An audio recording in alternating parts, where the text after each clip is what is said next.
नहीं करते हम प्रेम की राजनीति। हमारे राहुल गांधी का बहुत बड़ा बड़प्पन है और पूरा हिंदुस्तान देख रहा था जब राहुल गांधी जी मोदी जी को गले लगा के कह रहे थे कि मैं नफरत की राजनीति नहीं करता, मैं प्रेम की राजनीति करता हूँ, मैं प्यार की राजनीति करता हूँ। तो इन्हीं से आज समझ जाइए कि कांग्रेस पार्टी में अपार प्रेम है, प्रेमी प्रेम प्रेमी प्रेम प्रेमी प्रेम। लेकिन सबसे बड़ी प्रश्न ये आता है कि चूंकि महंगाई, बेरोजगारी, आपने सारी मुद्दा जो उठाए, लेकिन आज तक जनता जो है जैसे रोड पे पहले आ जाती थी बातों बात पे, उस तरह के आंदोलन, धरना प्रदर्शन ये सब नहीं हो रहा है जनता की तरफ से। इसमें आप साहब क्या बात कह रहे हैं आप?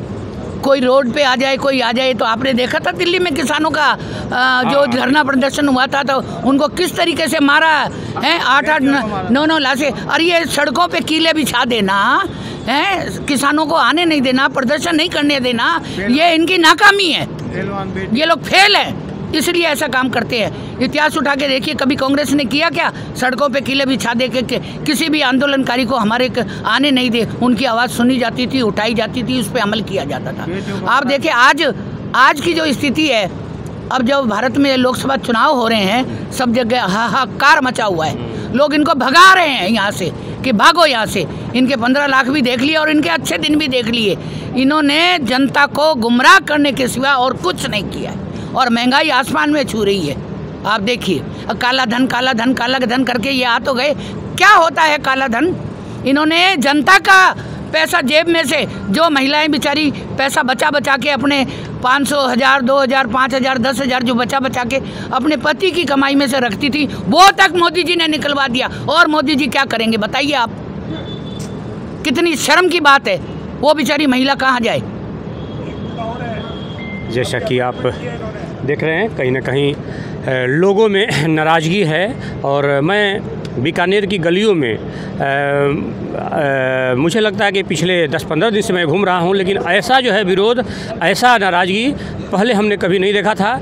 जो कि महिलाएं, पुरुष सभी जो है नाराज़ जो है दिख रहे हैं। और कहीं ना कहीं लोगों का कहना है कि जो विकास पहले हुई थी उस विकास में कोई भी बढ़ोतरी नहीं, बल्कि ऊपर से जो है टैक्स बढ़े हैं, ऊपर से काफ़ी सारी सुविधाएं छीनी गई है। इसमें समझ में नहीं आ रहा है कि एकाएक जो है, जैसे लोग कहते हैं कि 2 मिनट में जो है बदल जाते हैं, समय संजोग इस तरह से होता है। तो क्या वैसे तो नहीं है कि कहीं गोविंद राम जी का ये लहर या इस टाइप का है कुछ? नहीं, मैं आपसे बताऊं, पहले तो क्या मोदी लहर था। जी। मोदी के जो ये जुमले थे ना, ये वो अब लोग जान चुके हैं। हमारे यहाँ बीकानेर लोकसभा संसदीय सीट से पहले एक्टर था धर्मेंद्र जी, पहले एक्टर थे यहाँ पे।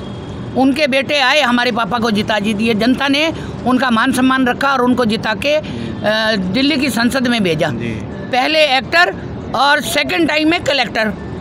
ये क्या बात है? कलेक्टर ने भी बहुत वादे किए, कलेक्टर भी मोदी जी के नाम से। एक मोदी लहर थी उस समय, किसी ने कोई अपना मन से वोट नहीं दिया। मोदी जी ने जो झांसे दिए थे उसमें आके फिर कलेक्टर को जिता के भेजा। मैं कहती हूँ 20 साल में बताइए हमारे बीकानेर में क्या विकास हुआ है? आप 2 पहिए की गाड़ी लेके निकल जाइए, चाहे 4 पहिए की, सारी सड़कों में इतने मुख्य मुद्दा यह रेल फाटक का है। यदि रेल फाटक के इर्द कोई पेशेंट या कोई हार्ट पेशेंट आपकी एम्बुलेंस में है या अपनी निजी गाड़ी में है, वो उस फाटक के इस पार ही मर जाएगा, हॉस्पिटल तक पहुंच ही नहीं पाता। हमारा मुख्य मुद्दा अब की बार यही है कि हमारे रेलवे फाटक का जल्दी से जल्दी इसका समस्या का समाधान कर दिया जाए, तब हम संतुष्ट होंगे। 20 साल में इन्होंने कुछ नहीं किया।